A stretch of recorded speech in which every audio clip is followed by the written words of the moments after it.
On this week's episode of the podcast, we talk about one Marvel movie that has two titles. What? You're going to find out right now.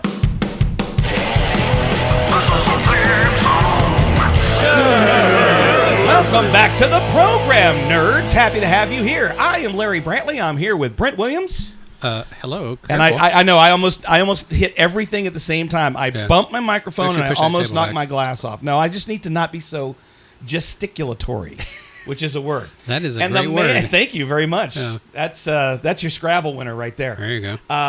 And we've got our man behind the curtain, our producer, Chris Hockenberry, as always. Although, little treat for you. I'll get into that a little later. Hey, please go out to nerdherfers.com and hit that subscribe button. That's going to let you know as soon as a new episode drops. We've got a cool merch store out there. It's got all kinds of fun stuff with it. And we've got a cigar shop where many of the cigars that we review on this program are available to purchase. We've also got our YouTube's channel. That's youtube.com/@nerdherfers. Because what's more fun than looking at a couple of sweaty Texas summer middle-aged dudes? You know, I mean, really? Is there anything better than that? You think that my legs wouldn't be so pale, you know? But the truth is, you brought it up since we're talking about it. Let's just go ahead and talk about it. You see how red my face is, right? Yes. So this is like 5 minutes in the sun for me. Yeah. I'm sorry. My people are a pale people. A pale, sweaty people. Yeah, that's right. So it's getting on to summertime here, and we are here in our lovely Hoopty studio, or as we like to call it, the Sweat Lodge. Yeah. For all of our Native American fans out there. Yeah, it's getting a little warm, but you know what? We are powering through. We are just going to, there's my first fly of the evening. That'll be fine. It's going to be good. It's truly a Hoopty Lodge. It is a Hoopty Lodge. Yes, you get all the things. You get the sweat. You get the flies. You get the guest who stays too long. You get poor air circulation. Yeah, all of it. All it's the great. good stuff. So healthy for you. Let's have a little catch up. I had something to talk about. It's fallen right on my head, so you're going to have to start. Grandbaby is imminent. Oh my. Okay, so how imminent are we? Like this week? Like could be this week. Could it be tonight? Oh gosh, I hope not. I hope so too. She wasn't that far, but if Brent just suddenly gets up and runs out, we will know that Grandbaby is imminent. Yeah. Does Grandbaby have a name yet? Yeah. Do we get to know what it is? Sure. What is it? Winifred. Winifred? Yep. Okay, that's just cool. Who watches Downton Abbey? Is that where that came from? The wife, I believe. Okay. They also wanted like a kind of a retro old soul name. Yeah, but Winnie as a nickname? Yeah, come on. That was more for, they wanted the nickname Winnie. Oh, I love it. Yeah. So my favorite Irish fiddle player of all time is named Winifred Horan. Okay. And I got to see her for the first time in 1996 at the North Texas Irish Festival, which is right here in Dallas, Texas. And we actually became friends that day. Yeah, we still stay in touch via social medias and stuff.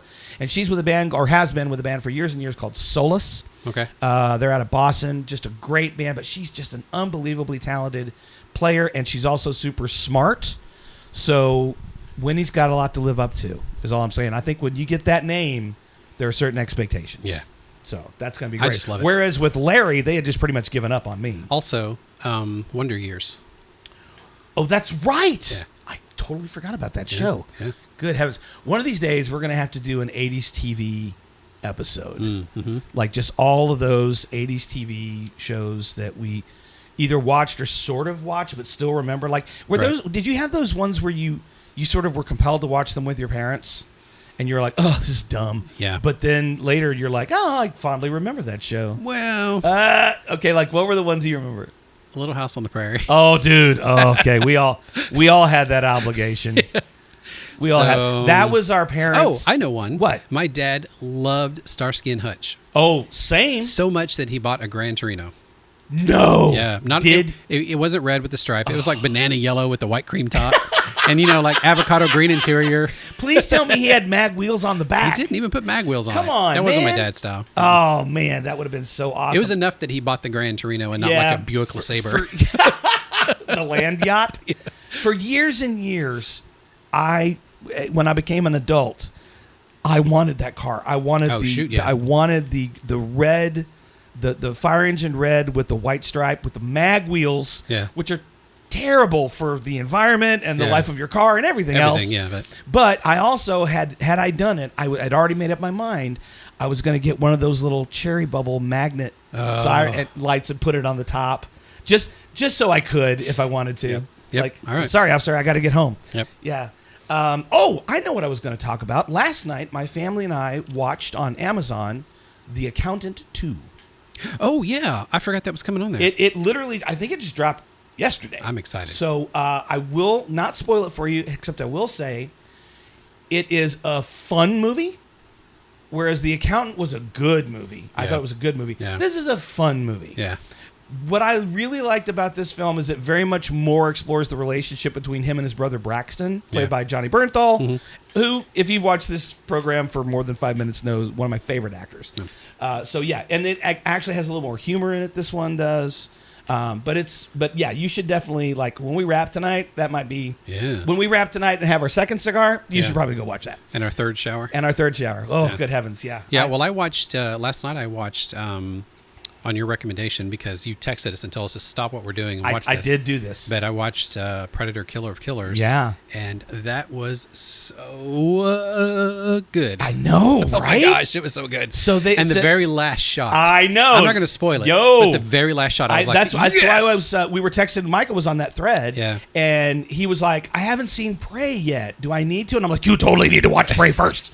Because it makes so much sense at the end of this one. Yeah. But it was, so it's an animated film, and it's shot sort of, but not quite in the style of Marvel's What If series on Disney Plus. Yeah. So it's got that sort of animation, but it's a series of vignettes that somehow all tie together, and it explores a little more of the Predator universe.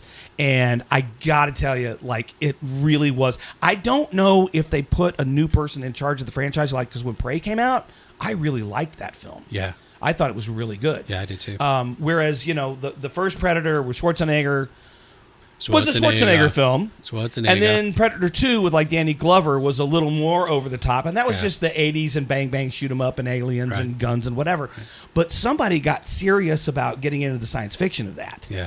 And I just, that is why, I mean, how often do I do that with you guys? I rarely, and it was late too. Yeah. It was late when I was like, stop what you're doing right now and go watch this movie. So it was, and I have to share it with my nerds because my family doesn't give a shit.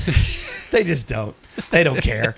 They're like, oh, you're watching a Predator movie. I didn't watch it that night. I forgot what I was in the middle. I was in the middle of watching something. I don't remember what it was, but I'm like, and it was kind of. But yes, Killer of Killers. Hawk, have you watched it yet? Okay, you need to watch it. And then on Prime, it's available right now. You can watch it on Prime if you have it. Is The Accountant 2. Okay. That'll be a good way to spend an hour and a half. You will not regret it. Yeah. Okay. All right. Well, that's enough catching up. I think it's time for another little thing that we like to call Nerd News. I've just decided that I'm going to say the words Nerd News in a different accent every time.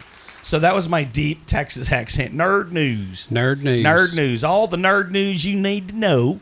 And for this week's episode of Nerd News, we're going to go over to our broadcast anchor person named Brent Williams. He's going to tell us some nerdy shit. Go on, Brent. All right. I'm going to go out of order. I have these in a certain order. But I decided just now. I decided. In the moment, I'm going to go out of order. Executive decision. Because I have to save. I have two that compete for the best. Oh, okay. So you don't want to blow your wad too early. Right. It's important. So, all right. So anyway, interesting science thing this week. Okay. I love science. Me too. Not as much as you. IFL Science. I love that website. But there's a crab in Malaysia that has developed headlights. Like hang on. I want to make sure I heard the sentence correctly. Yeah, not those kind of headlights. No. Yeah. There's a crab. A crab in Malaysia. So a crab like a crustacean. Yeah, lives in the mangroves of Malaysia. Okay. And it has developed it has bioluminescent strips above its eyes that kind of work as headlights. Why? Well, they're studying that, but they think that obviously it's for communication because the waters are kind of dark and murky, and also it's for identification during mating season. Wow. Yeah, and it's diet based. And the first thing they did is they took a crab out and starved it, and the bioluminescence went away. I'm like, well, that's okay. Nice. First of all, don't be starving crabs, Malaysia. What the hell's wrong with you? Eat them, yes, but don't starve them. I'm kind of thinking it's more of like a hello, predators, here I am. I was going to say, aren't you kind of inviting problems? I think that's one of those things that evolution's going to go, maybe not. Maybe not. Yeah. Oops. Hey. You can't have an omelet without breaking some eggs. That's right. And that's why there are no more crabs in Malaysia. All right. Man, I can't decide which one to go first. Come on, you can do this. Okay, let's just okay. All right. ChatGPT. My favorite. The 4.4 well, it's the 4.0 model, 4 little o model. Okay. This guy set up a game of chess between ChatGPT and an Atari 2600. An Atari 2600? Yeah. Okay. And the Atari 2600 smoked ChatGPT. Yes! And here's the best part. That is the best part. No, the best part is ChatGPT blamed its losses on the fact that the shapes of the chess pieces, because it was playing the Atari 2600 chess version. Yeah. That it couldn't recognize the shape pieces. They were so strange. So the guy goes back and like programmed in just like normal chess pieces. Yeah. And still got smoked. Finally, what was had to give up. ChatGPT's excuse at that point? Yeah, it just finally gave up. So this is interesting because artificial intelligence is now doing something very human, which is making excuses. That's right. Yeah, Pointing the finger. I totally could have kicked your ass back there in that bar. I just didn't. I just chose not to. Yeah. Yeah. So that's crap. Okay. All right. Let's go Atari 2600. Maybe this is the best one. I don't know. It's either that one or this one. It's going to be hard to beat. The FAA has finally decided, and they've put out RFPs. Chris, we should jump on this. They've put out RFPs. They've decided to upgrade all their computer systems. They decided that it's high time they get rid of floppy disks and Windows 95. Oh my God! Wow. Okay, actually, that's the winner right there. You got to be shitting me. Now I never want to fly anywhere. I know. And they have systems that are so old that they can't turn off. Like, upgrading is not like an easy thing. It's not like you just go out and switch out everything. Right. They have systems that cannot be turned off. Right. Yeah. Because they have to run I'm constantly. just like, I mean, oh my seriously, gourd. we need an RFP for this. That we can do is shocking and terrifying, and suddenly makes Greyhound look so much sexier. We'll run everything on iPhones. Right? You probably could. So this is interesting and a little bit of a tie-in because my brother-in-law who Wait, works... Did you say Italian? Tie-in. Tie-in, okay. Yeah. Are you hungry, Brett? I've got a little bit of Italian. Are you hungry? Yeah, I forgot to eat dinner before the episode. I crammed a couple handfuls of turkey meat when I went in a while ago. So. If I had a nickel for every time Brent has said, as we go record this program, I forgot to eat dinner, I would have $1.25. My brother-in-law works for the National Weather Service. He's not Italian. He is on a long... He's not Italian. Okay. Not... Like, if you saw him, he's actually paler than you. Oh, wow. Yeah. All right. Yeah, he is a Midwestern, South Dakota white boy. There you go. But anyway, he is on a long-term project because what he is doing is he is upgrading at every major airport in the United States the National Weather Service weather radar. Okay. And they are as close to floppy disk and Windows 95 as you... When he first told me about... I mean, he's been on this job for years.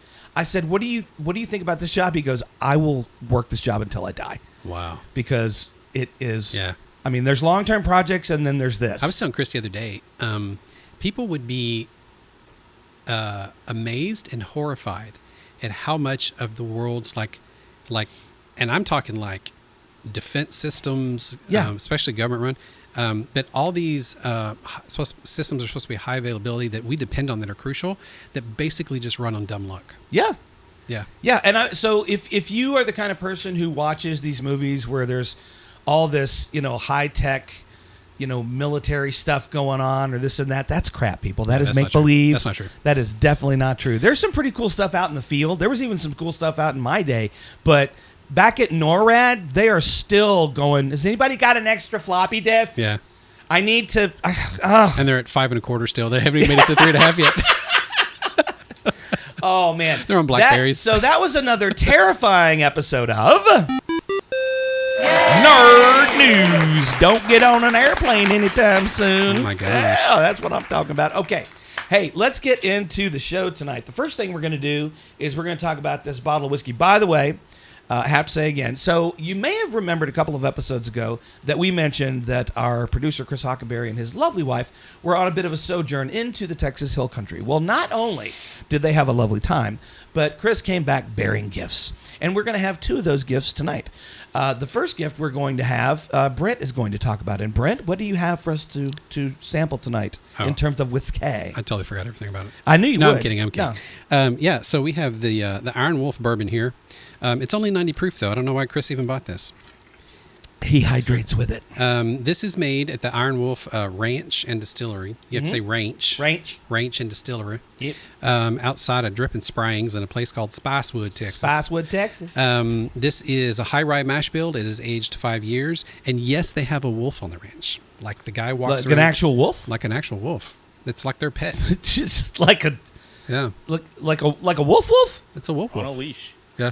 Oh, that's awesome. Yeah, he just walks around with this wolf while he's telling you about his whiskey. Please tell me it's a dire wolf.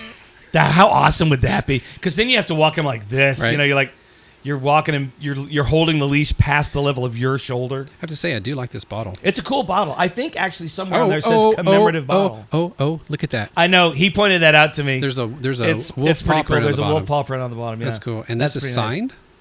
Oh, is it? 5 of... That can't be right. 5 of 25. I can't make this out. I'm assuming that means it was bottled May 25th. It says commemorative bottle. That's when we bought it. That's when he bought it. Okay. Okay. Outstanding. All right. Well, here we go. Yeah.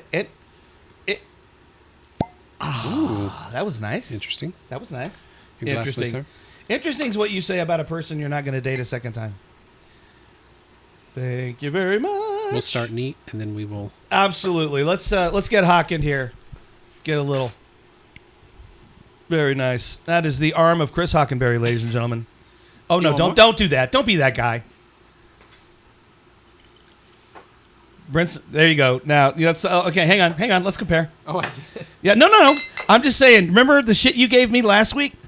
I'm just saying. No, you don't have to do that. But, okay, that's fine. All right, Chris, you won't...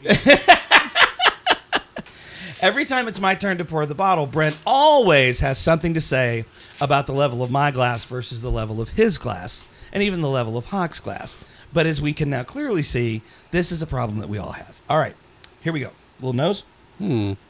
So that smells like a traditional bourbon to me. It's there's almost like a cola smell on there. Yeah, that's it. Cola. Thank you. Like immediately that sort of hit me like a cola smell. Okay, let's go ahead. That is respectable. It's very light. It is pretty light for being a high rye. It's definitely got a little burn on it. But I still get. You're right. It's like a watered down cola. Kind of is, but that's not a bad thing. No. It's got a very pleasant warmness at the end. I bet if we throw some ice in this, it'll sweeten up. You know what? That's exactly what's going to happen too. But so far, so good. Oh, I think Feral Cat had something to say about the bourbon. She's probably hungry. Oh, well, feed her some bourbon. All right. Well, it was my turn to talk about sticks, and I'm going to pull my notes up now. Oh, nope, those are dad jokes. We can't do that yet. See, I didn't have notes. You did it right off the top of your head, That's buddy. right. I'm proud of you. That was good. It was so good. Hawk also came back with a. Turns out that in the Hill Country there is a boutique cigar maker called De Gracia and Esteves, and they are about to, I believe, in a couple of weeks, open up their very first retail shop/lounge at the Iron Wolf Distillery or Iron Wolf Ranch, on whatever Father's you want to Day. call it. On Father's Day, this yes. Sunday, this coming Sunday. Sunday, It's this right? Sunday. That's right. Yeah. That's right. So that is actually kind of cool. So I have a little bit of notes about these guys because I did some digging on them today.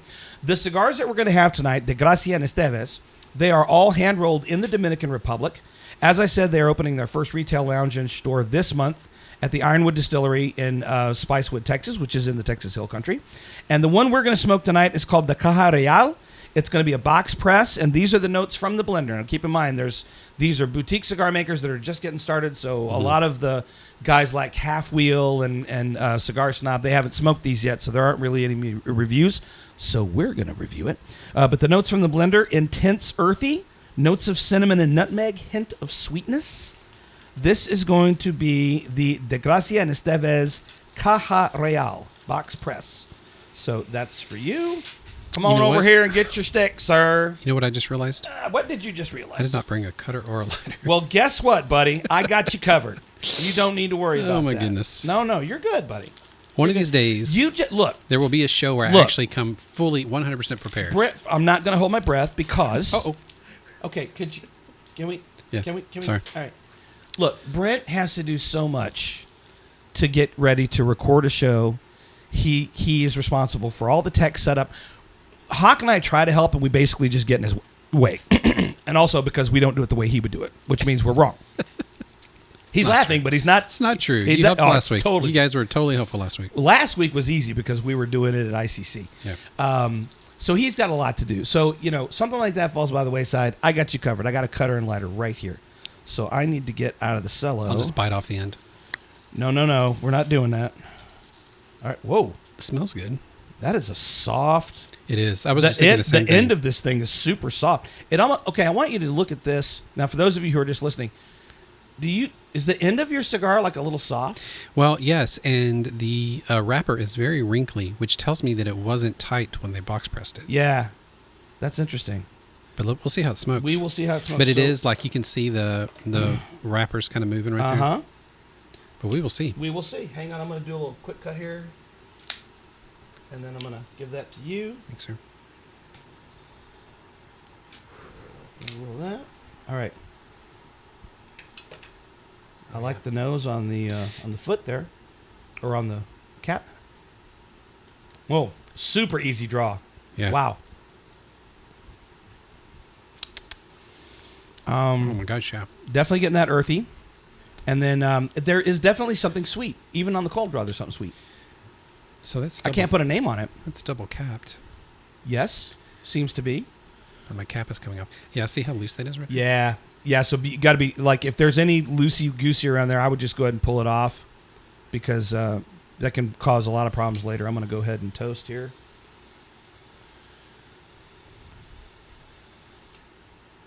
There you go. Thanks, sir. Yeah, it almost looks like, I don't know if this is a feature or if this has something to do with the, because when you box press a cigar, you have a form of, what is the word? A mold. That's the word I'm looking for. A mold. And it almost looks like their mold didn't quite make it to the end of the cigar. Yeah, I'm going to take that cap off. Okay, good smoke. Call that about a medium body right now. Tastes good. Tastes just fine. Yeah, good flavor. The draw is super light. Mm-hmm. And we used to say this all the time on the program, mostly for Mike's benefit. But when you have a box press that's a super easy draw, you got to be careful, because if you're a double pumper or you're hitting it a lot, you're going to go through that cigar really, really fast. Like Chris. Well, that's all right. He's like got 5 more. He's like a choo-choo train over there. He is a choo-choo train, but the best kind. He's Thomas the Tank Engine. That's what he is. All right, we are off and running. So this is the Caja Real from De Gracia and Estevez Cigars, and you can find them in the Texas Hill Country. Again, they've got their first retail cigar lounge / shop that's opening up at the Iron Wolf Ranch and Distillery in Spicewood, Texas. As we're recording this on a Monday, this coming Sunday is Father's Day, and that's when they're going to officially open up. So if I weren't going to be in Austin shooting a commercial, I might go down there and check it out. But I'm going to be working. So you're in Austin. You're right outside of Spicewood. Yeah, I'm not. First of all, I'm not right outside of Spicewood. Well, you know. And I'm going to be working like a 14-hour day. By Texas standards, you're just down the road. Yeah. I'm going to be working a 14-hour day, and I'll probably end when they're already closed. So anyway. Okay, let's talk about Thunderbolts. You mean New Avengers? Thunderbolts. You mean New Avengers? I mean Thunderbolts. It was advertised as Thunderbolts. Damn it, it's Thunderbolts. Okay, so this is part of the fun of this. First of all, this is the latest Marvel movie to hit the theaters. It's currently in theaters now. It is called Thunderbolts. It is, of course, sort of the more fun version of DC's Suicide Squad, where they have anti-heroes, sort of. Yep. So they've got Yelena, who was Black Widow's sister. They've got Red Guardian, played brilliantly by David Harbour. They've got Bucky Barnes, who, as we know, used to be an agent of Hydra. They've got Taskmaster and Ghost. And what they call him? Ghost for 2 minutes. Yeah. And then what somebody called him Captain America Light. Yeah. Was it American Agent? He's American agent, not he's U.S. agent. U.S. agent. Yeah. I always get that confused. Yeah, no, and just so everybody knows, we waited to talk about this because we wanted to give everyone time to see it because we're just going to, we needed to talk about the spoilers and the Easter eggs and all that kind of stuff. So we're going to do that. But so this is kind of interesting. So the Thunderbolts film officially signals the end of MCU Phase 5 for the movies. There's one more show to be released on Disney, I think this month, called Ironheart, which I've seen the trailers, and I got to tell you, not that excited about it. But we'll see. They've surprised me before. Echo actually pleasantly surprised me. Yeah. So, and that was one that I wasn't too excited about going in. But now we're going to be officially at the end of Phase 5, and we will start with Phase 6, which will begin, of course, with the Fantastic Four, and then Spider-Man Brand New Day, and then Avengers Doomsday, and Avengers Secret Wars. By the way, I'm sorry to get off topic real quick, but if you hear white noise in the background, those are fans, and we're not turning them off. No, we are not turning those off. Here. Yeah, it's crazy. We might have Brent do a new stinger called "Time for a Wardrobe Change," because he was smart. He's wearing a black shirt. I'm wearing one that if I begin to go, you're just going to see it, and I'm just going to let you. I've got an That's good. Actually, you said that they killed Ghost. No, Taskmaster. I didn't say they kill Ghost. I know that was me. I said Ghost for like 5 minutes, but yeah, you're right. But I appreciate the fact that you were kind of paying attention. Yeah. No, it's good. You're. And this is also the first time. I don't think it's the first time ever, but it's certainly the first time since about Phase 3 or 2 that the phases will switch over during the same calendar year. So we're going from Phase 5 right into Phase 6 because we are getting Fantastic Four next month in July, which is super exciting. So exciting. But we're here tonight to talk about. Please don't suck. Please don't suck. Oh, please don't suck. Please don't suck. Yeah, we will be chanting that all the way to the theater. The question is, are they finally going to get Fantastic Four right? Well, I think if anybody can, it's Feige. And I can't knock the cast at all. Fingers crossed. But we're here to talk about Thunderbolts, damn it. Okay. So Thunderbolts, for those of you who keep up with the MCU, is basically a continuation of several storylines that have now come together in these anti-heroes known as Yelena Belova, Red Guardian, her dad, U.S. agent, who we first saw in Falcon and the Winter Soldier, Taskmaster, who we saw in Black Widow, and Bob, and Ghost, who we saw in Ant-Man and Wasp, and then of course we have a new character introduced, which is Bob, aka the Sentinel, played pretty brilliantly by Louis Pullman. Sentinel or Sentry? Sentry. I'm so sorry. Yeah. Sentinel is a robot that chases kills mutants. Thank you very much. Also, the Void for a brief time. Yes, the Void. Yeah. He is also sometimes the Void. Yeah.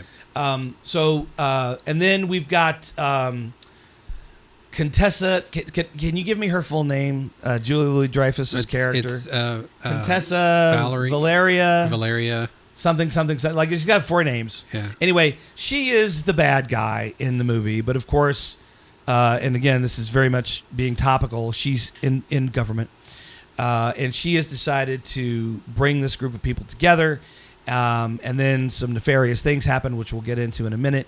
But before we do that, I want to get your take on, because we've talked about this a lot. Marvel stumbled a bit in the middle.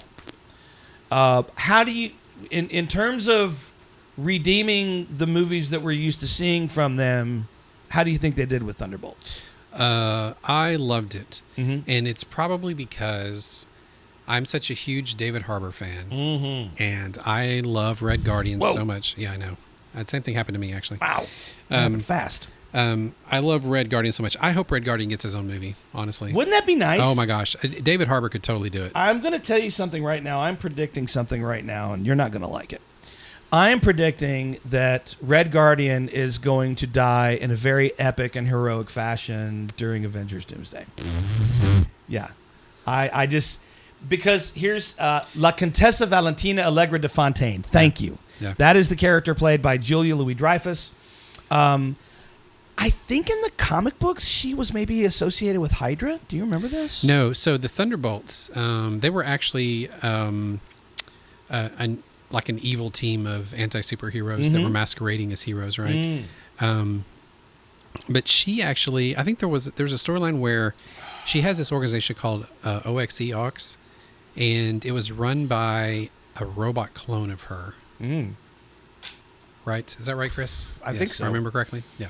And then I think the first time we saw her character was in Falcon and the Winter Soldier, and then the next time we saw her was in no, maybe that's wrong. Was it Black Panther? I don't remember. What was the there was because actor Martin, English guy who plays an American guy, Freeman? He was Martin Freeman. Yeah. His character used to be in a relationship with her. Yes. And I can't remember. I want to say it was Black Panther or maybe Wakanda Forever that they had a couple scenes together. But so we've seen her in and out of the MCU. We've seen her in the TV series and mostly the movies. So now she's coming forward on the stage. And and the way she manipulates everything is kind of brilliant. But let's talk a bit about the new character that has now come into the MCU, the Sentry. So the Sentry is, real quickly, played by Lewis Pullman. His origin story is he is a dude with mental health issues who wound up as part of a program, a health program running in Amsterdam, I think is when they were doing it. No, it was like in Malaysia or someplace. It was someplace far away. Yeah. And it was a secret, attempt to create superheroes by Fontaine. Right. That's what her organization, the OXC organization, does. And then, this one took. Yeah. They didn't know it. They did not know it. Right. But they also did not know that this Bob's character has some severe mental illness, and that manifests itself in the form of his alter ego, who's also superpowered. So let's talk about this. So my moody 17-year-old loved this movie. She had seen it 3 or 4 times before I ever got a chance to see it. Oh, wow. And when I saw it, I realized why she loved it so much. Do tell. Well, because the theme of this movie is mental health. Yeah. And it actually was released in Mental Health Month. Yep. And there's so much foreshadowing. Like even in the opening credits of this, you see Sentry, right? And then you start to see like everything starts becoming black and dark, and see the void coming over. And it starts right off with Yelena talking about the void, and the loneliness and all this kind of stuff. And that was just kind of the thing. And it was just, it was all these characters that had just been going through life and just doing their routine, and they started to feel empty and like their life wasn't worth anything, and they weren't, and then of course all that manifests in void. But then, of course they have the moment where they realize, hey, I'm not actually alone. I have these people around me. Yeah. And they didn't start out as friends, but now they're friends, and even her and her dad really reconnected. Yeah. And so, the way she brings Bob back from that edge, I think is really, really well. cool. And you talk about the foreshadowing. It's really interesting because I think Yelena and Bob's stories parallel, and I think that's why she's connecting with it, because at the beginning of the film, it's Yelena's character. So he goes into the medical program because he was on like a self-discovery thing, right? When he got in. Where was it? It was someplace in Malaysia or Taiwan or someplace. Well, like that. I think Malaysia is where she jumped off that building. Well, yeah. So that's the beginning of the film. Yeah. It was Malaysia. It was the lab where Sentry was made.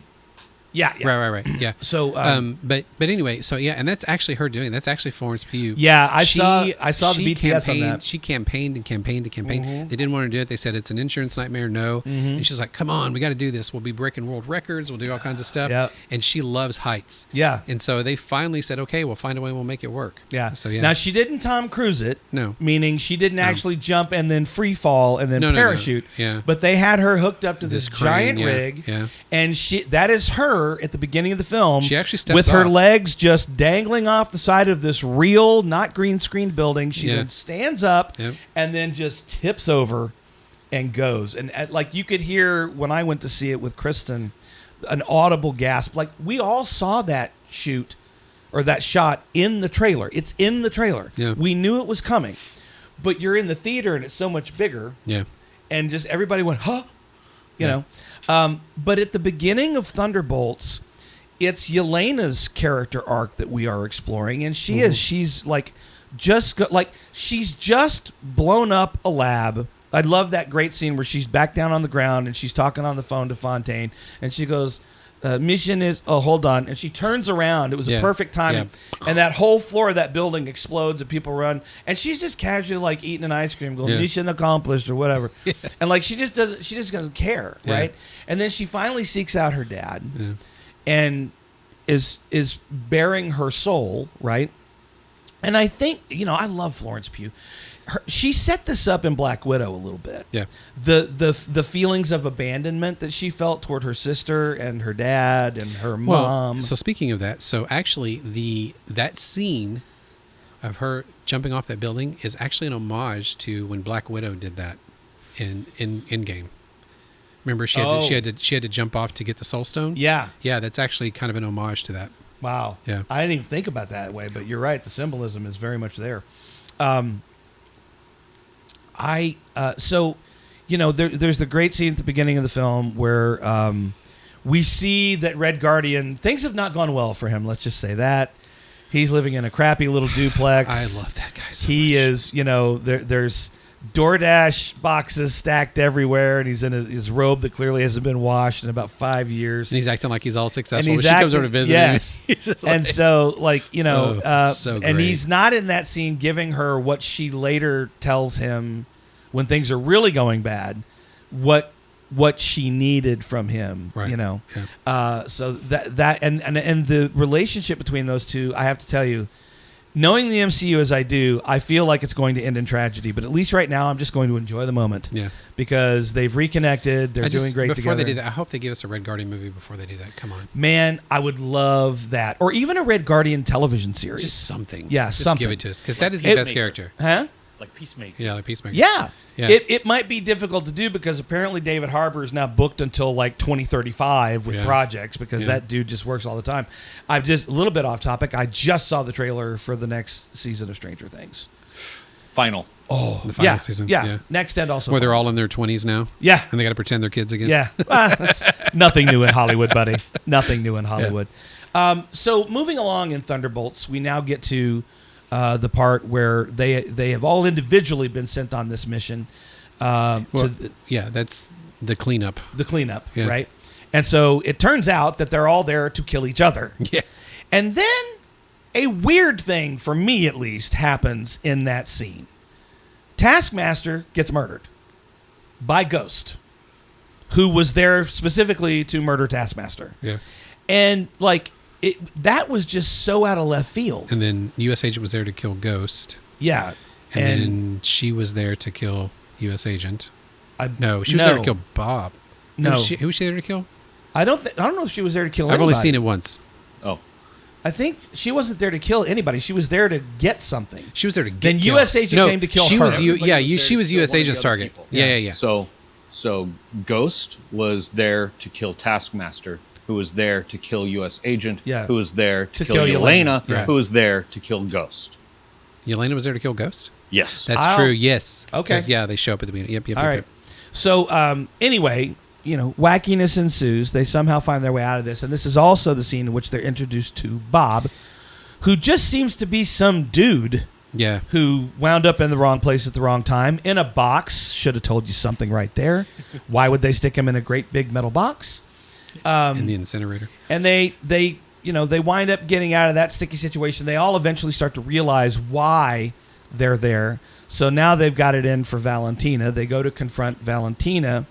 And then we have the reemergence of maybe one of my favorite characters in the MCU, Bucky Barnes, played brilliantly by Sebastian Stan, in a harken back to the first time we ever saw the Winter Soldier. Yep. The Winter Soldier. Like, that was when he was like this untouchable badass, right? Mm-hmm. And now he's back to that. He got a little wimpy. Yeah. I'm not going to lie. I felt like he got a little wimpy. But now he's back. Well, it was after, I mean, that's just the human. Oh, no. He had to go through the whole decommissioning of his brain. Right. So he, went and hid in Wakanda for a little while. Mm-hmm. So, and came back just in time to save the universe again. Yeah. But now he has gained a seat in government. He's actually a congressman. Yeah. And he is going after the rogues. They're not the Thunderbolts yet. They're just Yelena and Red Guardian and Ghost and US Agent. But it's when he pulls out the weapon that he took Nick Fury down with. I was like, oh, come on. Let's go. I love that. And the way he stopped that third Humvee. I love when they're in the limo trying to get away. Oh my God, that was classic. And they're like, go faster. And he like floors it and it's 55, 56. Yep. And then they're like, they're shooting at us. And he's like, deploying defensive countermeasures. And he flicks a bunch of buttons that they look, it's a row of what looks like James Bond buttons. And like a disco ball and drops and lights and fog. And it's bulletproof. Bulletproof-ish. Yelena is mortally embarrassed by all of this. Oh my gosh! So they, eventually. Well, we forgot the best part before they even get to that scene. Oh my God! When they're coming out and they're on the hillside and he comes driving up. Yelena, don't go vault. It's a trap. She's going to burn you. Who's that? It's my dad. It's my dad. No one. It's my dad. So they eventually figure all this out, and then they go to confront Fontaine, who in the meantime has had Bob /Sentry /Void transported to what is now her villain lair, which is the former Avengers Tower in New York City, that was also a brilliant harken back. And she has basically, manipulated his mind to the point where he believes he can trust her and he needs to do what she says.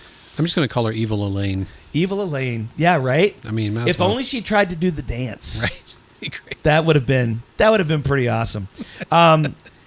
Before we get too much further, I'd like to know how this cigar is treating you, Brent. Okay. We're being honest on this show. Yes. I believe this feels to me like a freshman attempt at cigar rolling. Mm-hmm. I mean, literally, I'm just sitting here watching between the two of us, and we're just having bits of ash just fall. Oh, yeah. Yeah. So it's all over the place. It's I love the flavor. Yeah, the flavor's great. It's got some construction issues. Yeah, I actually have ash in my bourbon. Wop, wop, wop, yeah, we'll have to take a break here in a minute. But yes, it's very mushy. The light is the draw is too light for me. Little too easy. It's like I feel like I'm not getting anything. Mm-hmm, mm-hmm. Burns uneven. I mean, the ash is real uneven. Yeah. I feel like this is just like, so when you box press a cigar, it's actually difficult to do. It is. Right? Because you have to put a little less tobacco than you normally would. Mm-hmm. And you have to find that perfect balance of how much tobacco goes in there so it fits in the mold and it's real tight when it comes out. Yeah. And I feel like they didn't put enough tobacco in this because it's very spongy. I agree with you. Everything you just said. How's the flavor for you? The flavor's great. Yeah. Yeah. I mean, I would smoke it just for the flavor. Yeah. So there are things definitely to like about this cigar, but we don't pull any punches here on Nerdherfers. And so, yeah, for me, this is definitely a box press that was not box pressed very well. Right. And look, the good news is, as these guys continue, that's something that can be fixed. Yep. If they get honest feedback, which we will give them. We will give them honest feedback. I might have to go to... I would now go to the Iron Wolf Ranch just to see the wolf. Yeah. Because, I mean, come on. Yep. It may be a little gimmicky, but they got a freaking wolf. I don't know if you guys want to cut this out or not, but I did buy I bought some regular cigars, 2 regular ones. They were a little light on the draw. I buy box presses because I like a slightly lighter draw. Mm-hmm. This one's extremely light. Yeah. Their regular ones were by themselves a little light, which I like a lot better than a tight draw. I've got this thing called the perfect draw that's basically a drill that you can drill a hole through a cigar. Yeah. It's not it's not tight at all. This is a little too light for me even. Yeah. Getting a little mushy. So I don't smoke a lot of cigars with Dominican tobacco, and I probably need to do it more often because flavor-wise, I'm enjoying this very much. You know what? I just realized something. What did you realize, Brent? When you were talking about this cigar, Yes. I wasn't listening at all. Oh, okay. So Dominican, tell me about the tobacco.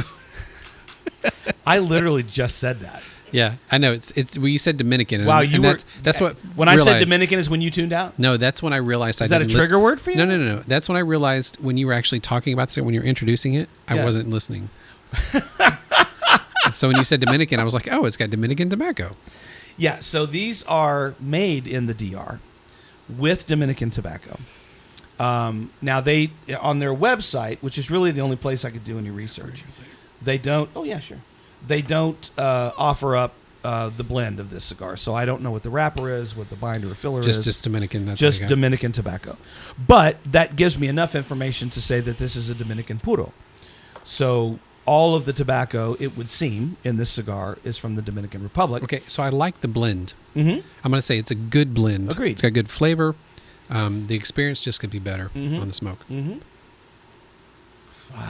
They did invite us to come shoot the episode up there if we ever wanted to. Well, I think we should take them up on that and bring our own cigars. No, I'm kidding. I'm kidding. Only a little bit. We'll take these bands off. Save your bands. Mm-hmm. We'll get I some didn't know- Davidoffs and we'll. Yeah, exactly. I didn't know you guys made cigars like this. This is really good. Going back to Thunderbolts. So this is a weird thing that I saw because, I despise and also need social media. I need it for my career. I Yeah. need it so I can find out what my friends and family who live far away are doing, and I basically use it for that purpose. But you're always going to get stuff on your feed, and it's the weirdest thing. This film, more than any other film, I see fake news articles about how this movie was so poorly received and how it's the worst movie It had ever. like a 90-something on Rotten Tomatoes. Yeah. I mean, I went to tell my son, I was like, hey, let's go watch Thunderbolts. He's like, no, thanks. I'm like, why? And he goes, come on. I'm just like, it's actually got really good reviews, And everyone I know that has seen it has loved it. And I loved it when I would see it. Did he finally go see it? No. He hasn't seen it yet. Wow, he just dug his heels in. Yeah. Oh, that's kids. What are you going to do? Yeah. I'll get him. I'll get him. I'll get That'll him. be my Father's Day. He'll go, what do you want to do for Father's Day? I'm like, let's go see Thunderbolts. Yeah. Can't say no. Yeah. Can't say no. I know you don't want to go to Topgolf. Yeah. You've seen it 3 times, yes. Yeah. It is a great film. And we talked about the fact that, the MCU had enough issues in terms of, not quite hitting the mark that Ryan Reynolds felt absolutely free to make a complete joke about it in Deadpool and Wolverine. Yeah. It's just been miss after miss after miss. Yeah. Yeah. And nobody told him to cut that out. So I think with this one, it feels like they're back on track. It is... What's a good way to end Phase 5? Agreed. Yeah. You want to end on a big one. This is a 36th MCU movie. I know. Yeah. And Isn't it was that released. crazy? It was actually released on the 17th anniversary of the MCU. Wow. Yeah. That's crazy. It's almost difficult to believe there's that many MCU movies, right? But you go back to 2008. Yeah. And what did we have in 2008? We had The Incredible Hulk. That may have been the first Iron Man movie as well. I think it was 2008. Well, I mean, doesn't Iron Man actually, technically kick off the MCU? Mm-hmm. It's and first then Iron Man, later right? they went back and said The Incredible Hulk was canon. Yeah. So Yeah. even though Ruffalo wasn't the Hulk, but that all comes back around in Brave New World when Thaddeus Ross and Betsy Ross and So all let me those do guys come back. let me do some facts here. You want to do some Thunderbolts facts for us, buddy? I have a button. Let's see. You have a button? Oh, it says random nerd facts, but I need to change it. Random nerdy facts. What made you go with that voice? Random nerdy facts. I don't. It was like the effeminate version of Deep Thoughts with Jack Handy. Yeah, right. All right, give us some facts. What do you mean the effeminate version? Okay, I get it. Yeah, you better. So nerd facts. Originally, the person that was originally cast to play Bob, Stephen Young. I actually did know that from The Walking Dead. Yeah. Yeah. And they actually had concept art, and it's out there with him as Sentry. Yeah. Which, did you ever hear why that wasn't going to be the case? Yes, I believe it was the SAG-AFTRA strikes. It was something about the strikes. And by the time they got back on track, he had already had other commitments and couldn't do it. I see. Yeah. So I have to tell you, I could have seen that. Yeah, I think that Lewis Pullman did an excellent job. Listen, having seen him now in this think role, that's one of those, nobody else could have done it. Yeah, I think it's one of those things where it just, that was just like he comes across as so vulnerable. Yeah. And then just instantly flip that switch, like that scene where he says to Valentina, "I was thinking, why should a god listen to anybody?" Right.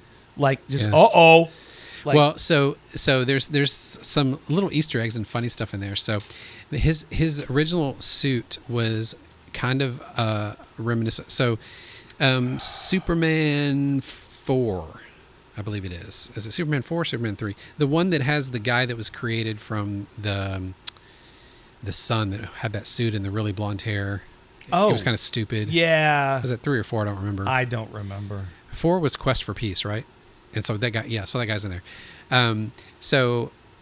There's a line in that movie where he goes, "I don't want to hurt people," and so and they gave him the blonde hair and everything, and made the suit kind of look like that guy's suit, and that was actually a riff on that guy in the Superman movie said, if I don't get what I want, I'm going to hurt people, All right. So that's interesting. Yeah. So also too, yes, and also too. The void's shadow interior. So when they go into the void and they see the shadow interiors. Yeah. So there's actually a lot of tie-ins in this movie to Everything Everywhere All at Once. Oh. Matter of fact, they had the guy who wrote the music for Everything Everywhere All at Once do the soundtrack for this movie. His name was Sonlux. Sonlux. Sonlux. Sonlux.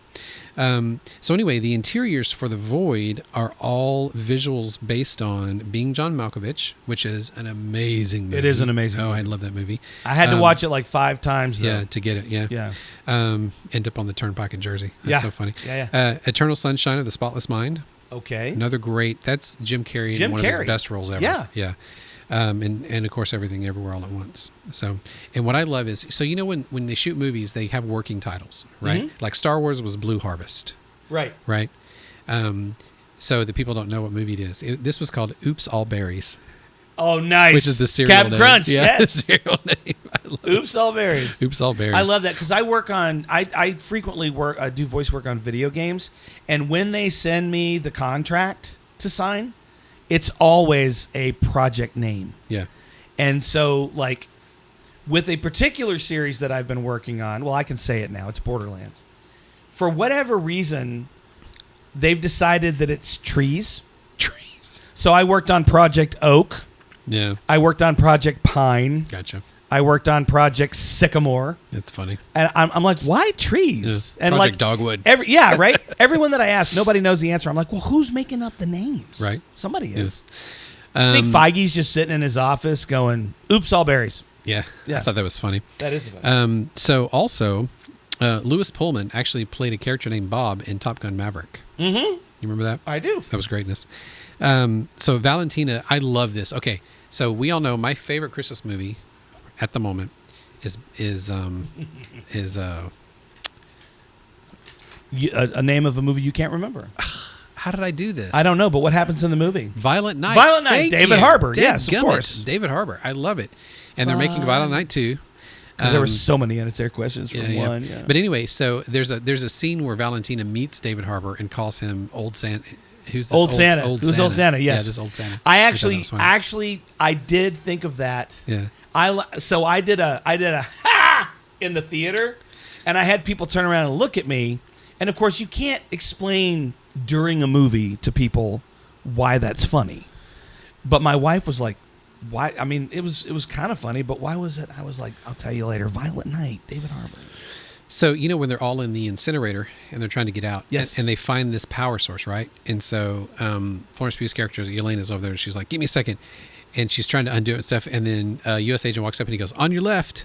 Yes, I And did. hits hear it with that. the shield. It knocks Yeah. it out. Yeah, because homage to Captain America. That is a famous line. Yeah, Captain America. From Winter Soldier. Also, the final showdown scene in this movie is at the same place that the Avengers one happened. Mhm. Yeah, when they met the Chitauri. Well, and Yeah. Valentina sort of set that up when she talked about, Yeah, the fact that she now owned this place. yeah, Think about how many great battles were fought right where you're standing. right. Expensive as hell, but the optics are fantastic. you Yeah, know? yeah.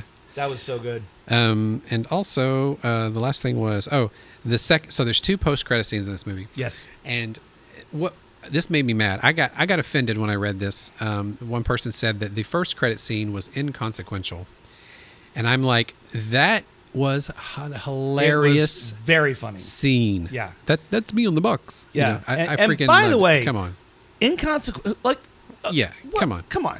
come on. You're just looking for a reason to be a troll. Yeah. Anyway, so the second post-credit scene is it's when the Fantastic Four ship comes through. Yep. The interdimensional. That actually was shot on the Doomsday set. That was not shot during principal photography. No kidding. Yeah, that was actually wow. shot on the Doomsday Okay, so while we're on the subject, we could synopsize the whole movie, but let's just jump to this thing. I think I drunk texted you guys the other night, and I think I said I have a theory The odds the odds are good. about why the Fantastic Four has suddenly shown up at Earth 616. And I think it's because we're going to find out that they were because one of the big scenes in both trailers for the Fantastic Four so far is Reed Richards saying, "We will protect you." Yep. And I think they're not going to be able to save their own planet. And I think at the very last second, they're going to realize that they can't. And either Silver Surfer's going to arrange it, or if Reed's figured it out, they're going to escape by traveling through the multiverse, and they're going to end up at Earth 616, but with a very specific purpose, and that is to save this Earth from Galactus. Yeah. That's my theory. Yeah. Okay. We'll see. So we'll see if that See if it pans pans out. out. Now, although by the way, although Feige has said, okay, so how they're great at, we'll just call it lying, because that's what it is. They do Yeah, the throw. they lie. But he has said that might not be the actual Fantastic Four ship that comes through. yes, he has said that, and except for the fact that it looks freaking identical, With the 4 on the side and everything. yeah, Yeah. and the shape of the ship and everything else, I think he's full of it there. Hey, you know what I'm thinking, boys? I'm thinking we need to go to an ice break and All right. see if we can't maybe, and then that would give you the opportunity to dig the ash out of your bourbon. So, can you I've been send drinking it anyway. send us off into an ice break, please?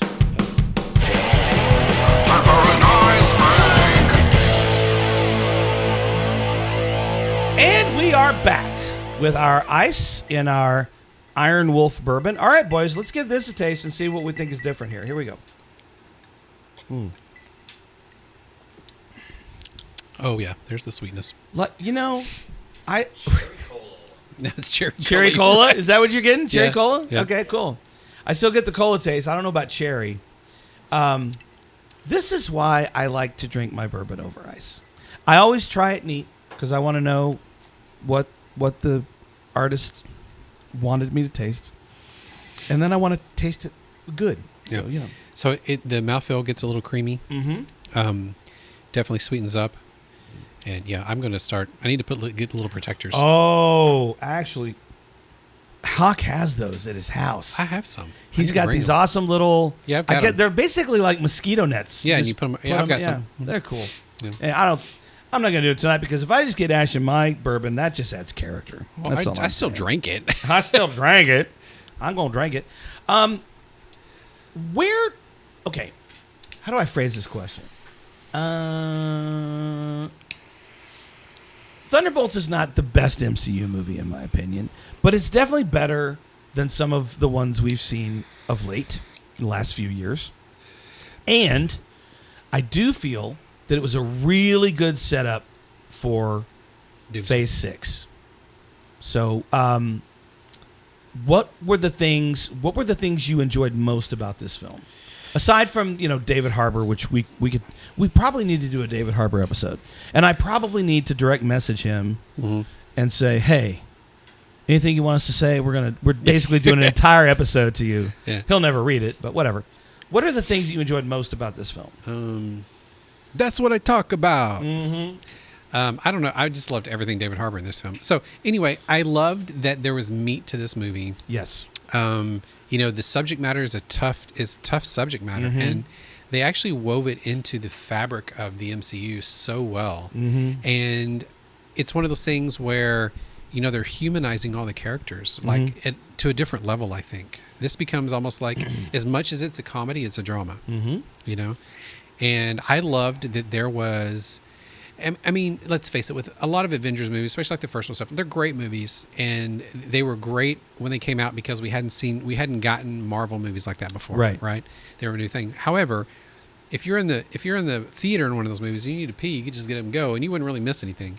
In this movie, it was like, I'm holding it till the end because I'm drinking my giant soda, but I'm holding it till the end because I don't want to miss a moment of this movie because there's so much meat in this movie. Yeah, there's a lot going on. Yeah. I agree with you. I think that so what it reminded me of was and this goes back to, I think this is something that Ewan McGregor said about being in the Star Wars movies, the first 3 Star Wars movies. He said when 4, 5, and 6 came out in the 70s and 80s, they didn't have the budget. They didn't have the technology, so the focus really had to be on the characters and the story. And he goes, by the time I became involved, there was all this cool new technology, and that sort of became the star of the show. And the characters and the story just kind of fell by the wayside. Now, I think of a movie like The Marvels. Okay, now, it was good enough. It was really interesting to have 3 female characters running that thing, whatever. But there was so much heavy emphasis on the visuals, especially with Kamala Khan and her ability to manipulate light and everything else, that I was like, where's this going? What's the story? What's really the story, right? Yeah. And so this is, again, we've had this conversation offline. This is why in the realm of superheroes, I really love the street level superheroes. I love the ones who have just enough superpowers to make it interesting, but really it's more about the people that they are. Well, and their lives are like, I mean, they're relatable, right? Yes. And I think that's what makes them so popular is because people look at them going, man, I have the same struggles. Look, these guys have these powers, or they have these abilities, right? And they're still dealing with all this junk, right? I mean, whereas a lot of movies are, the superheroes are just, it's like their life is good, except they have to battle a villain every once in a while, right? But the street level guys are living life and have the same problems you do and the same struggles, and it's and I know Matt Murdock technically has money, but he's still out there in the streets and defending people for the right reson. Right. And they even address that directly, right? Like, what we can only all punch and shoot? Yeah, exactly. So I agree with what you're saying. And then also, what most people have agreed was the first superhero to have real-world problems was Peter Parker. Spider-Man, yeah, for sure. And, that is why... Teenage problems at that. Teenage problems, right? And so I love the fact that in Thunderbolts... We are seeing, we know from Black Widow that Yelena was, raised in the Red Room, super assassin, all of that stuff. But really, she's just a scared, lost little kid. That reminds me, who wants her dad? The scenes where Yelena's little and she's playing with Anya. Yeah. You know who plays Anya? It's Tilda Swinton's cousin. No way. Yeah. Oh my gosh, that's so funny because I just watched The Dead Don't Die. Have you seen that film? Yes. Okay. Yep. Not my favorite Wes Anderson film. It was okay. It was okay. I don't like how they broke the fourth wall at the end so much. Yeah, I don't either. It was like a hard break too. It was a hard. Well, and they kind of they set it up at the beginning. Well, it's the theme song. Yeah. Why do I know this song? Yeah. Sturgill Simpson. They kept going back to Sturgill Simpson. It's the theme song. But she plays a weird character like she did it. Oh, the Undertaker. Yeah. Yeah. I think I think the ancient one is about the most normal character she's ever played in film. Well, I mean, you go back and you look at like Constantine, where she plays Yes. Gabriel. Uh-huh. I mean, I actually loved her in that role, and she is creepy in that role. Oh, yeah. Oh my gosh. No, but I've seen her in interviews, and she seems like a genuinely nice person. Yeah. And I love the fact that in The Dead Don't Die, she has this heavy Scottish accent. Yeah. And they just, nobody can understand what she's saying. It was great. Yeah. But so you're saying her cousin was young Natasha? No, Anya. The girl she was with, I believe it was in the woods. You should go back to. Oh, in Thunderbolts. That she has to kill. Yeah. In Thunderbolts, yeah. Yeah. I was going back to Black Widow for some Yeah. reason. Oh my gosh, no kidding. Yeah. Oh, and she has to relive that over and over again. Over and Oh over my again. God, that was so horrible. And Okay, then- so let's visit that real quick. okay. So, what I thought was so great about the way the void worked is this is okay, and I'm going to get a little bit psychology here. Do it. Right. So a lot of people function on guilt. Mm-hmm. Hello. And so I related immediately with that, because basically what the void was doing is, going back to you would go back to the moments that you just hadn't dealt with, basically, that you were guilty about and just hadn't dealt with, right? And that's what kept you trapped there, right? So anyway, I just thought that was pretty poignant, the way that they wove that into the storyline. And I love that there were within the void there were the vignettes, right? There's a scene for every character. Yep. And they're doing that. Yep. And then my favorite is when the rest of the guys just bust in. Yeah. Like they don't even know what's going on. They're like, Yeah. I don't know how we got here, but we're here. Let's kick some ass and get out of here. Yeah. It's just so great. Yeah. Evil pillow. Yeah. I love That was Red good. Guardian. Yes. Yes. More of that, please. More Red Guardian all the time. But I loved when they're in the street, when Void comes out and he's starting to kill people and whatnot, when the buildings are crumbling down and blah blah blah, and the scene where Red Guardian goes and he catches that big piece of concrete wall and he tells that little girl, "You're safe now, little girl." I mean, come on, that was foreshadowing. You knew what was coming. That's such a marvel. Yeah. So when it happened, I was just like, "Yep, yeah, exactly." Although it was still it was funny and poignant at the same time, Yeah. right? Which I think is a brilliant thing that directors can do, because he rushes out. He sees that this giant hunk of concrete is falling, and this little girl has no idea. He runs out. He covers her, takes the hit. Boom! This giant slab of concrete cracks over his back, and and remember what he had said earlier, that being a hero is the highest honor, and he goes. And he delivers it like a hero. He goes, "You're safe now, little one." Yeah. And then she just goes, just flattens out. She's gone to the void, and he's like, and this is what leads me to the denouement of the story. They all go into the void specifically to save Bob. Yeah. Right? That's a choice that they made. Right. Right? And so I love how they're back in the lab where it all started, and the void and Bob are confronting each other, and Bob starts beating the crap out of the void, but Yelena realizes that's exactly what he wants. Yep. And so he's stopping him, and she keeps saying over and over, "You're not alone." Yeah. And then Red Guardian and Bucky and all of them are just holding on to Bob, saying, "You're not alone, you're not alone." Yeah. And then the void vanishes. Okay. And now, this is such a good scene. They're in the street. There's carnage everywhere, but the people have all come back. Yeah. Because I'm sure it was definitely like, oh my God, it's the blip all over again, right? Right.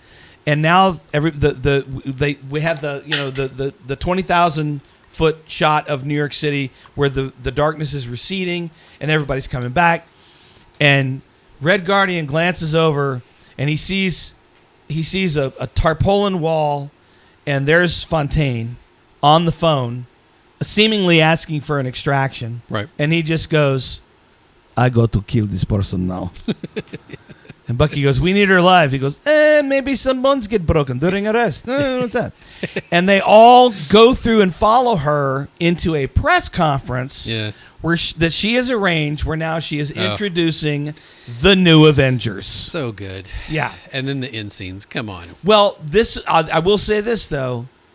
I did love the line that Yelena delivered. Yeah, we own you now. We own you now. Yeah. And that was the only time you saw her like go, oh crap. Yeah. Like that is going to be a problem. And that's the end of the film, and it was absolutely fantastic. Kinda. But then you go back to they're in the tower after the New Avengers, and you go through all the scenes where they're like reproducing all the famous like magazine covers and stuff, like Time magazine and Crossing the Delaware and all that kind of stuff. The magazine covers were the best. Oh, weren't they good? Those were so great. And I quick love how little nerd fact: the post-credit scene, longest post-credit scene in the history of the MCU. Oh wow, cool. Yeah, I love how It was 2 minutes 30 or something like that. It was very long. U.S. Patriots Shield, they call it a taco because it got bit. Oh yeah, and he's riding still it like trying a horse. He's like riding it on one of the magazine covers. Like, oh, yeah, it's so funny. But then, of course, the best part is when Alexei comes in with the bodysuits. Oh my gosh! Because so what we learned in the post-credit scene is that because if you remember from Captain America: Brave New World, then President Thaddeus Ross asked Sam to rebuild the Avengers. And even though Thaddeus Ross ends up, spoiler alert, in the raft because he was Red Hulk, it seems as though in the post-credit scene for Thunderbolts that this is something that Sam is taking seriously. And he is genuinely trying to put together a new Avengers team. So, Bucky and Yelena come in and they explain to the group that Sam Wilson has filed some sort of a lawsuit against them for using the name The New Avengers. And, there's that one line where Yelena goes, didn't you talk to him? Saying to Bucky, and Bucky goes, yeah, it didn't go well. And so we've always known that Sam Wilson and Bucky Barnes had a contentious relationship. We also know at the end of the day that they care about each other. Yeah. Because in Captain America: Brave New World, what's the last thing Bucky says to Sam as he walks out the hospital room? Love you, buddy. Yeah. So we know that's there, and that's probably going to come into play in Doomsday. I'm sure it is. They're frenemies. Best of frenemies.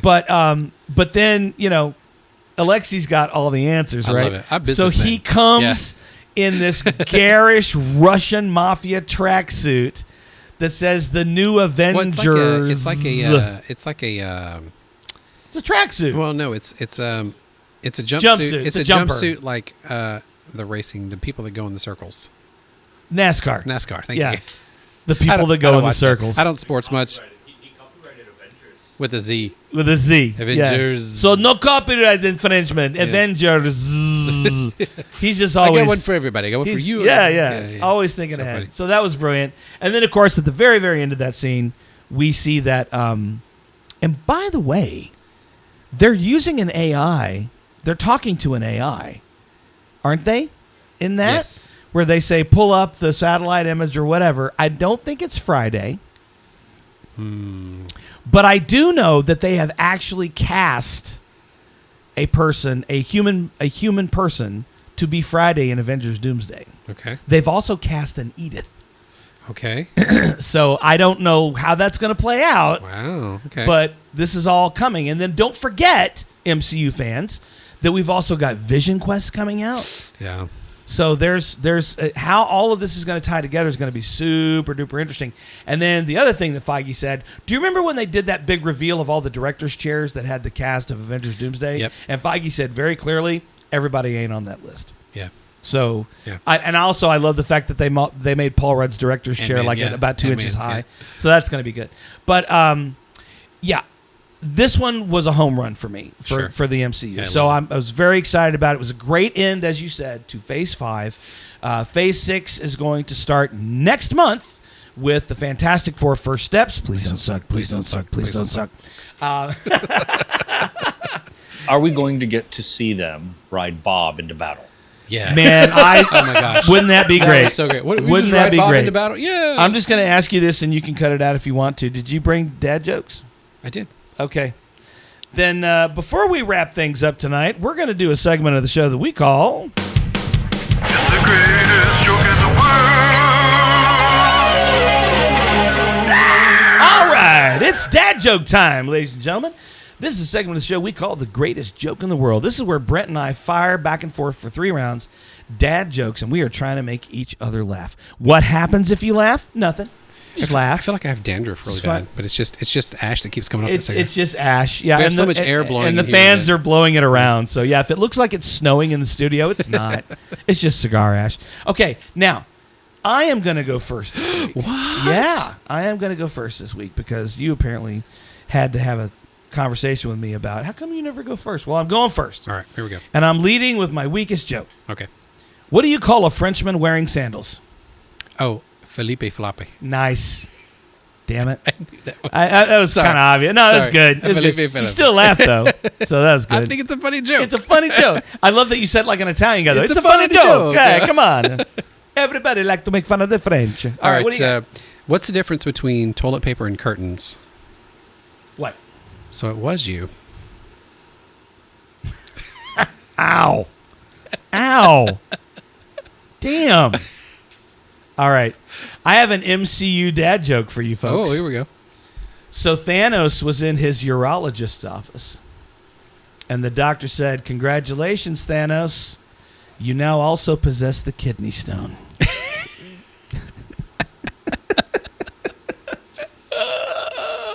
That's why he was so cranky. That's why. All right, go.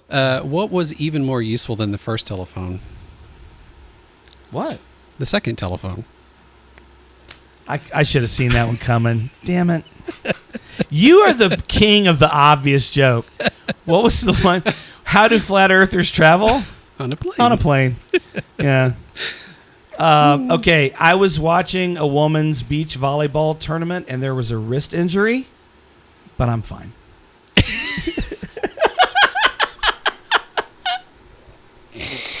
Oh my god. Yeah. Right? Give me a second. Oh, come on. Oh, come on. Oh, yeah. That was a good. Okay, on a related note, I have to say this for the benefit of a person who is out there somewhere who didn't have the guts to put their actual name on their handle when they made this comment. But on one of our shorts on YouTube, when I told the sheep joke, the New Zealander sheep joke, Yeah. one person commented and just said, "Not funny."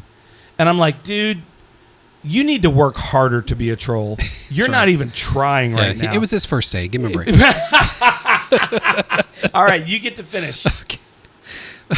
I'll be fine. What's the least spoken language? Latin. Sign language. Crickets. Crickets. Come on, that was a good one. No, it was good. That was funny. It was good. Sometimes you're too smart for your own good. Right, yeah. What has 5 toes and isn't my foot? Your foot. Yeah. Also crickets. Catch up, Chris. Catch Yeah, up. come on. We've been doing this for a while, buddy. All right, that's going to do it for this week's episode of... It's the greatest joke in the world. Thank you guys so much for tuning in today. It's been wonderful to have this conversation.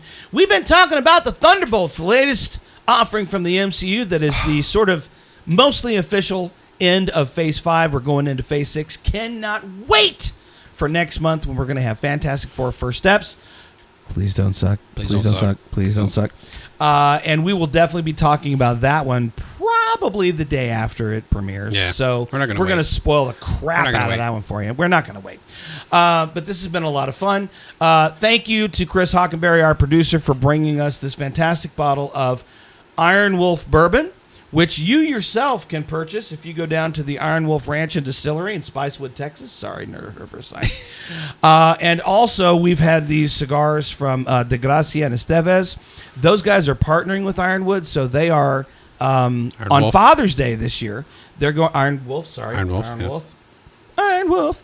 They're going to be opening a cigar lounge / shop right there at Iron Wolf. Also, you should go to Iron Wolf because they have a wolf. They have an Yeah, actual wolf. Just see the wolf. And who wouldn't want to do that? Again, it's been a fun night. Thank you guys so much for joining us. Hey, just a quick reminder to go out to nerdherfers.com, hit that subscribe button. We've got a merch store. You can just be a part of the community. We would love to have Yep. that. You can also communicate with us through our website. We would love to hear from you and what you think maybe we should talk about as fellow nerds. You know, we need dad jokes. Maybe able to submit dad jokes. Oh my gosh, that's a great idea. Yeah. Maybe we could do like a giveaway with dad jokes. Ooh. Maybe we could do like, okay, hear me out. Start submitting your dad jokes at nerdherfers.com. We, as dads, will select the jokes that we like best, and then we can read those jokes, and whichever joke gets the most feedback, that's our winner. There you go. Okay, see? I just came up with the thing on my Yeah. own, and I'm not even technical. So Yep. how about that? Happens. All right, thank you guys so much. Again, I am Larry Brantley. That is Brent Williams. Keep your shirt on. And also our producer and good friend Chris Hockenberry. We will be back next week. Don't know what we're going to talk about yet, but we'll figure it out and we'll let you know. Thank you guys so much. And as they say in the MCU, keep your shirt on. See you next week. Wait. Bye-bye. Wait, is that? Keep your shirt on. Yeah. In the MCU? Yeah, sure. Okay. Didn't Bob say that? Did he? I don't know. Did he? Did he? I don't know. Did he? Did he? We'll find out next week. Yeah. All right. Bye, guys. Good night.